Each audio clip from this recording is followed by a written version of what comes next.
Otak kita suka ngeramal buruk, rahasia ilmiah di balik pikiran pesimis, dan cara mengubahnya jadi optimis. Pernah nggak sih kamu merasa otakmu selalu mikirin kemungkinan terburuk? Kayak, mau presentasi udah yakin bakal gagal, mau keluar rumah takut ketemu masalah, padahal belum tentu juga. Nah, kabar baiknya, kamu nggak sendirian. Itu bukan berarti kamu lemah, tapi otak kita memang punya trik bawaan. Lebih gampang meramal yang jelek daripada yang baik. Tapi jangan khawatir, ada ilmu di balik semua ini, dan ternyata otak bisa dilatih supaya jadi lebih optimis. Yuk, kita bongkar rahasia kocak dan seriusnya otak manusia. Bayangkan otakmu sedang memegang bola kristal. Ia terus-menerus meramal apa yang akan terjadi. Bahkan sebelum kamu sadari, inilah cara otak bekerja. Bukan hanya menunggu informasi, tapi berusaha mendahului dengan tebakan. Kalau kamu lihat ada mobil melaju cepat, otakmu sudah menebak kemungkinan jalannya sebelum mobil itu benar-benar lewat. Prediksi ini menyelamatkan kita. Saat bola meluncur, tubuhmu bisa otomatis menghindar tanpa harus mikir lama. Tanpa sistem prediksi ini, setiap stimulus harus diproses dari nol, membuat kita terlambat bereaksi. Jadi, prediksi adalah senjata rahasia otak untuk bertahan hidup. Masalahnya, bola kristal otak kita sering retak. Alih-alih memberi gambaran seimbang, otak sering lebih cepat menebak hal buruk. Kayak ada filter pesimis bawaan yang bikin semua tampak suram. Seolah-olah, pasti gagal, pasti ditolak, pasti berantakan. Inilah yang disebut negative predictive bias. Saat sinar matahari terang benderang, pikiran malah mikir, nanti hujan deras deh. Otak seperti lebih percaya pada skenario buruk daripada peluang baik.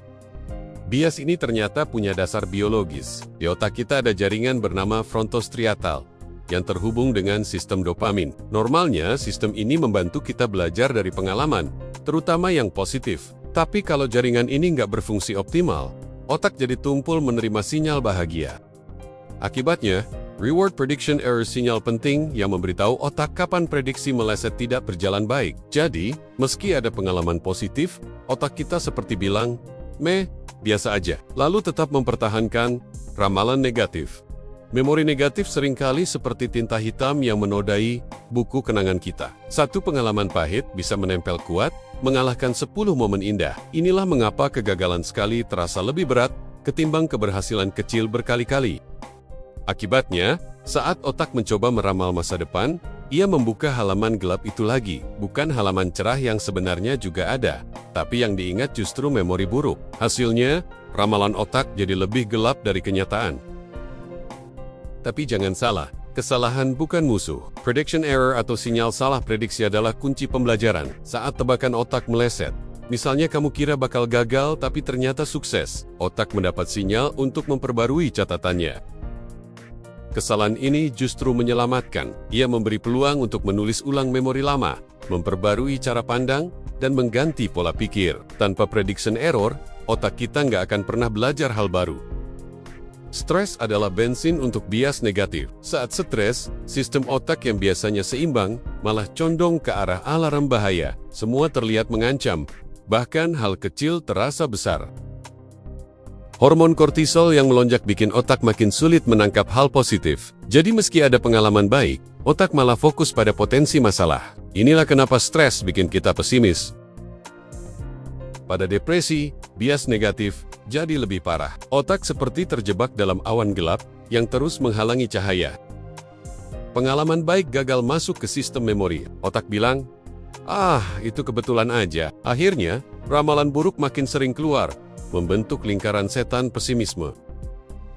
CBT, atau Cognitive Behavioral Therapy, bekerja seperti detektif pikiran. Terapi ini mengajak pasien memeriksa ulang pikiran pesimis. Apakah buktinya nyata, atau hanya bias otak? Dengan latihan berulang, CBT membantu mengganti pola pikir negatif dengan cara pandang baru yang lebih realistis dan sehat. Prediksi buruk mulai digantikan prediksi yang lebih seimbang.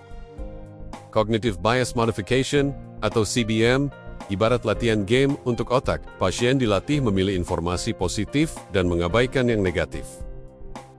Hasilnya, lama-kelamaan otak jadi otomatis fokus pada hal baik, seperti software di resep.